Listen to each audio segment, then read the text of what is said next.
Okay, I want to thank you guys. Thank you for your support. In our previous video, which was lesson 3, we looked at how we can deal with the surface, okay? Resizing our surface, making it full screen and having no controls on the surface and stuff like that, okay? That was to try and make it more user-friendly, okay? So in today's video, we're going to look at what we call events. This is a really important concept in game development, because you want to interact with your user, and you are always interacting with your user. Okay, so first things first, if you haven't subscribed to the channel, be sure to click the subscribe button. If you haven't watched the previous video, lesson 3, be sure to click the link in the description or the link up here. Okay, so the idea of user input is what we call events. All right, so where does user input come from? The first place where user input comes from is the keyboard. If a user presses a certain key, that is an event. Mouse, if I click a certain mouse button, or if I move the mouse, that is an event. Game controllers or joysticks, if I'm playing a game, I press a button on my pad, that is an event. Okay, so in Python, or in Pygame rather, we have a system to check for these events. So we have a module that deals with events. So what are these events? If I can take you to pygame.org website, you will see events, a list of events that we can check for. The quit event, okay, to leave the game completely. Active event, key down event, key up event, mouse motion, mouse button up, and and the list goes on. All right, so this is the list that I put here: quit, key down, key up, mouse motion, mouse button down, mouse button up, etc. So these are events that we're looking for. So how do we then deal with these events?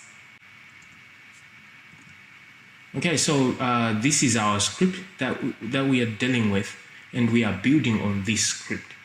All right, so today the event that we're going to check on is the key down event. Okay, so we're going to use the key module to actually deal with events. Okay, so if I'm to take you back to our to the website, to the Pygame website, if I click on key, okay, I'm going to click on key one more time. I think if I'm to click on key, okay, now I'm in the key module. The key module will give you a representation of keyboard keys. So how do we represent keyboard keys in our code? Let's say we want to check for if somebody pressed the space key, if somebody pressed the A key on the keyboard, or the arrow keys up or down or whatever.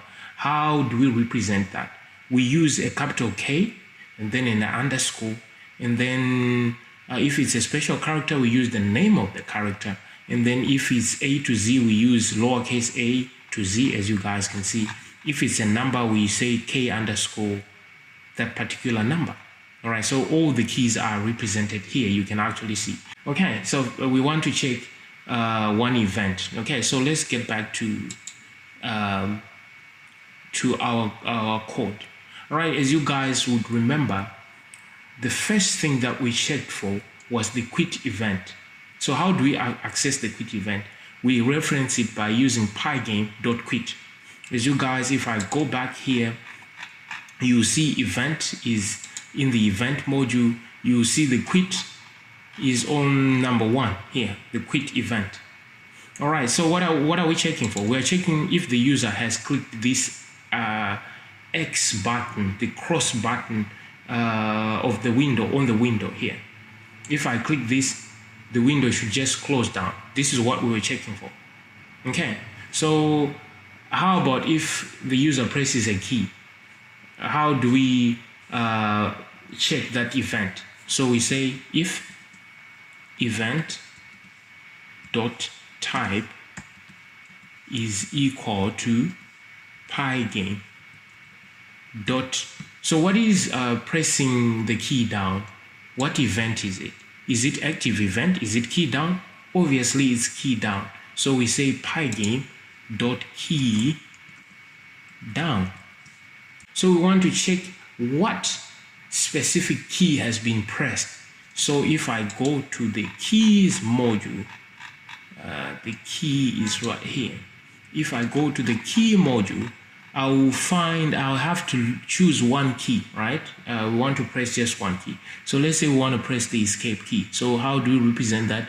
Oh, it's K underscore escape. It's represented as K underscore escape. So if I go back to the code, I'll have to say if event, it's no longer type, now it's dot key, right? If event dot key is equal to Pygame, as you guys would know, K underscore escape, like this. And then what would we want to happen? What would we expect if the user presses the escape key? What do we expect to happen if the user presses the escape key? We want the game to stop and the user to exit the game. So we can say running equals to false, like we did with the quit. Okay, so now we have two ways to quit our game. We're turning this variable running to false because that's how we can exit this loop. That's how we can stop the game, right? So if I'm to run this, Control Save, Control B, running this, if I press escape right now, this window is going to close. Let me try it. Escape, and the window closes without any issues. So this is one way you can actually use the events and then the keys module together. Okay, so we have checked it at our event, which is key down, and it's working. So this is basically what you need to be doing. Okay, all right, so I want to thank you. In our next video, we're just going to use certain keys to change the background color. All right, thank you. Hope to see you in our next video. All right, I'm out.